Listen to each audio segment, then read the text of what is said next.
Big dog, what's up, man? How's it going? Hey, you knew you couldn't leave Neely now. That's right. That's right. Can't leave the man. Come on in here, man. How you feeling, I'm man? feeling great. I'm feeling great. Feeling like a winner. Feel like a winner, man. When you hang around winners, you feel like a winner. Hey, You know? you are your 3 closest friends. That is correct. That is correct. And when you're around winners, all you worry about is winning. You know? Always remember this. Winners worry about winning, and losers worry about winners. How about that now? My brother. What's going on, my man? I can't complain. Cannot complain about yourself. I'm doing great, man. I tell you what, I wake up every day, and it's a brighter day. Every day. You know, you out here in a wonderful environment with a wonderful opportunity, and you see what we're, you know, the goal, obviously, people that's brought you out here, and you just wake up blessed every day. Energized, ready to go. Absolutely. And you guys have, been there, done that now. You have taken a program that was struggling and had better days before, 2 back-to-back conference championships, back-to-back undefeated conference play.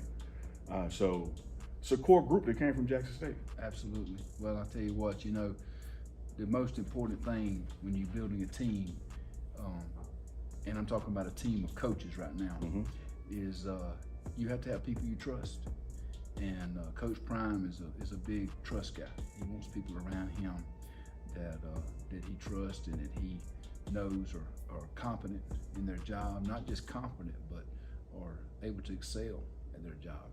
But like I say, that trust factor, that he wants to be comfortable with people he's working with people that he knows has his back, that he knows that, you know, if the chips are down, he can count on to be in his corner, you know, and that's any head coach. Yeah. You know, I mean, when I was a young, you know, college student coming out, getting into coaching, that was the first thing, you know, coaches would tell you when you interviewed with them. And I've always prided myself in being loyal and being a guy that someone can depend on to do his job, to also be loyal to him, not in just trying to do my job right, but in my conversations with other people, inside and outside the organization. There was never been a time when anyone's ever questioned where my loyalties lie. You know, there's always been that, and but also my actions.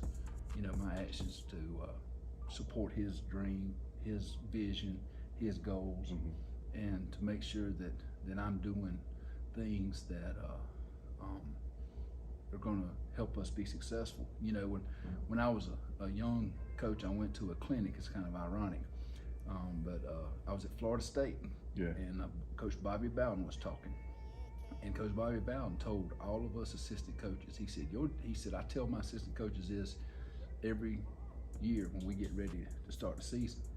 Your job is to make me happy. You know, so my job is to make Coach Prime happy. And if I'm doing things that's helping us win, he's gonna be happy. He's happy. So that's what I try to do every day. He's happy. Yeah, he values trust. He values capability, and he values that kind of focus and determination. You know, he'll tell the staff, leave home at home and leave work at work. Absolutely. You know, don't mix the two up. And with that core group that's come from Jackson State that has that experience of working together, you guys, you know, again, you guys know how to not only make it happen, but make it happen in relatively short order. Right. Well, you know, he is right. You got to leave home at home and you know, work at work. My biggest problem is when I go home, I can't leave work at work all the time. Yeah. You know, I can leave home at home. Yeah. You know, I just sometimes because I'm just always thinking about what we could do to get better, what I need to do to help us get better. You know, whether it be recruiting, whether it be watching film of our opponents, whether it be preparing myself to be a better coach. You know, but you know what? That is what it is. That's never going to change. I've been doing this 30 years. It's in my DNA, and but you know, I do know how to compartmentalize things at home, and I, you know, not always have work on my mind. Gotcha. Or at the forefront. It's always in the back of my mind. Yeah. It's just not always at the It's a forefront. full-time job. It is. It's, you know, and when I talk to people that are not into football and don't really know what coaches do, And it's not just at the college level; it's at the high school level as well, and obviously at the pro level. You know, it's a 7-day-a-week job, year round. It's, I mean, there's not a day that goes by that a good football coach is not thinking about something to do with football. But you know what? That's it with any business. Yeah. If you're in a business and you're successful, Amen. you're going to be thinking about your business at some point every day. Yeah. And I know that's hard for people to understand because, you know, all they see is that we play 11, 12, 13, Yeah. 14, 15, it depends on how far you go, 15 games possibly a year. And they don't understand that, you know, it's like this morning. As soon as I got to work this morning, I mean, all I'm looking at is 24 and 25 prospects this morning before we had our meeting. Yeah. You know, obviously, once, you know, I'll get back into the transfer portal at some point today when more kids get in. But that's a constant. I'm constantly checking that to see who gets in. But I mean, we're thinking, you know, 2 years down the line in recruiting already. You know, but if you don't, then you're behind. Yeah. You know, you can't get in on these kids their senior year anymore like you used to. No. Yeah. And y'all's work ethic bleeds over to everybody else. I mean, you look at the pregame show.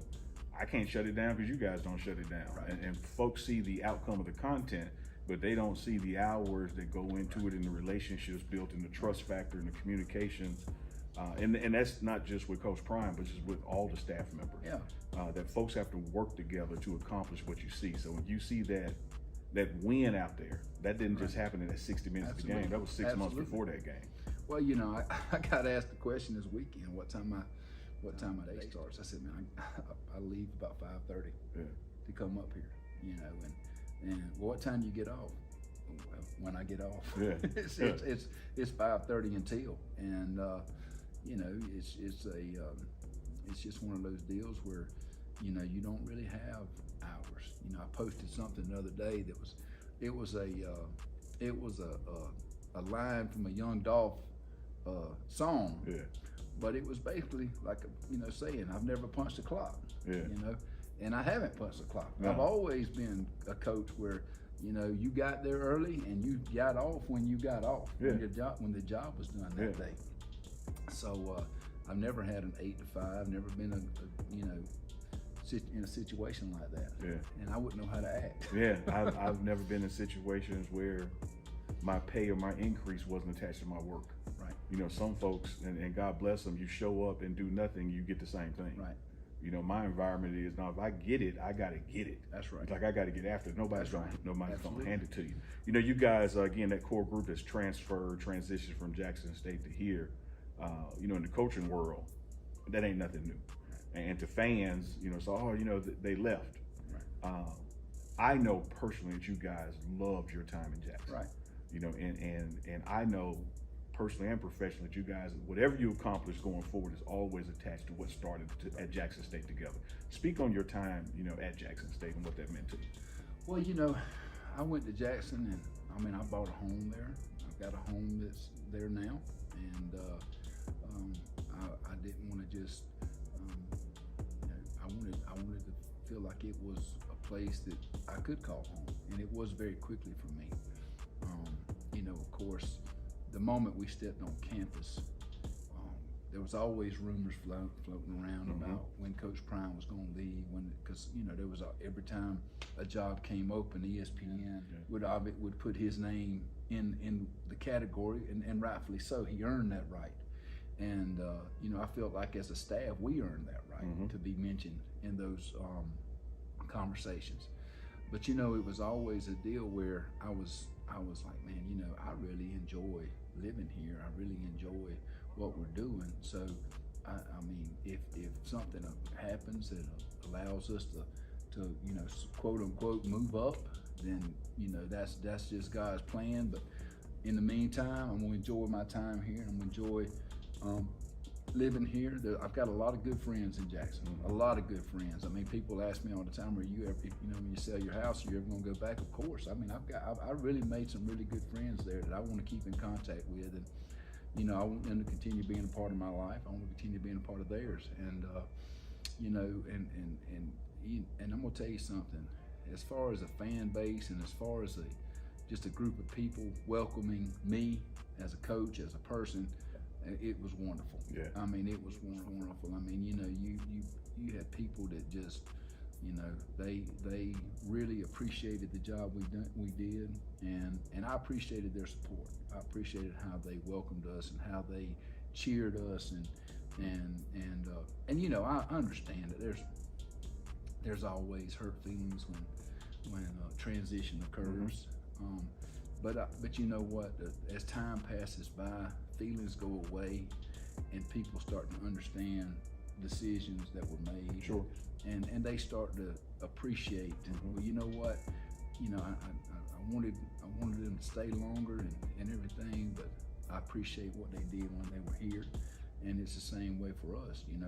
I appreciate those guys, even the ones that were little, have been a little negative about, but I understand it's emotional. Sure. It's emotional. Yeah, and that's where I am too, Coach. It's like I deal in two silos: understanding and agreement. Right. And we don't have to agree to be friends. That's exactly right. But I love to understand where people are coming from, and I understand the pain of the departure. Yeah. And so you're entitled to those feelings, but I also appreciate that as time goes on, and success continues at Jackson State, and success restarts here at Colorado, people will celebrate it. Right. And because no matter what Liam Barty and Robert Brazil went on to do in life, it started at Jackson That's State. exactly It's the right. same thing with this group. Well, the thing about it too is Coach Prime, when he left there to a lot of coaches just leave and move on. I think he had a very big part. I won't say he made the decision, but I think his support for TC getting the job certainly helped Absolutely. that transition and helped Jackson State make what I feel was the right decision. I mean, I think TC deserves the opportunity. I think he's done a great job. He's a Jackson State alum. He's coached there. He's from there. He's got his family there. And, it's good to see a program be successful and somebody on that staff reap the reward from that success. And because listen, I understand, I've been in a situation before where you were part of a successful program, and sometimes people feel that need to reach out there and pull in a big name or pull in someone that they think will be a splash hire. But I think they made their splash hire with TC. I totally agree, and I think that the energy and the culture shift with TC's influence still kind of stays the same. I think some of those partnerships, whether it's Walmart or Strahan, you name it, get to stay in place. Under Armour with the uniform. So a lot of times, coaching, you have been in this game 30 years. A lot of times when you take over as a head coach, it's like somebody giving you the steering wheel to the Titanic. Right. You got it because the ship was sinking. Right. Well, here is probably one of the first times, at least in the SWAC, that a person inherited a program with a strong foundation built in an up arrow going. So you've been given the keys to a Ferrari. Yeah. And but also, I mean,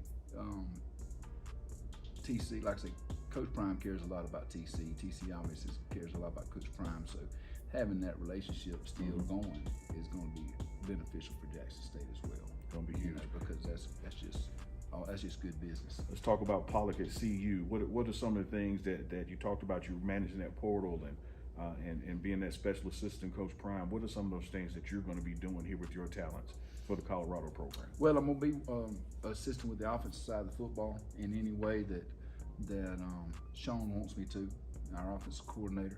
I mean, I'm excited about that. I'm excited to get in where I fit in. Coach Prime has always kind of called me his Swiss Army blade knife because I do have a wide variety of talents and strengths where I can coach pretty much any position on the offensive side of football. I feel like I'm pretty good at recruiting, and I'm a good organizer. So I'll assist in any way possible on that end. And then of course, want to make sure I focus a lot of my recruiting efforts from the high school level on my kids in Georgia and Alabama because of my relationships with so many of the schools and coaches there, and I can relate to those kids really well because that's where I grew up, and that's where I cut my teeth in football, and I know what kind of players are in those states. I know what kind of programs are in those states, and it just gives me an opportunity to really, focus my efforts in, the recruiting hotbed of the country. The Southeast, and that area is really, really strong, and so I'm excited about the opportunity to continue to try to make a direct line from Georgia and Alabama to Colorado. And we had the best hair in the swag. Now we got the best hair in the Pac-12. Absolutely. There's no doubt, man. There's no doubt. Hey, we're gonna be doing more of these, Coach. I appreciate your time, man. Well, I appreciate you, Neely, and I'm just excited to be here in Colorado, and we're just a couple of Southern boys that moved out here to the West. Yeah. And we're gonna. It's exciting, and I'm ready to get things rolling. We've already been rolling, but I'm ready to get those kids here on campus and get and see what we're working with, and let's get these guys ready to win a Pac-12 championship and be in the playoffs next year. Let's go Buffs. Go Buffs, baby.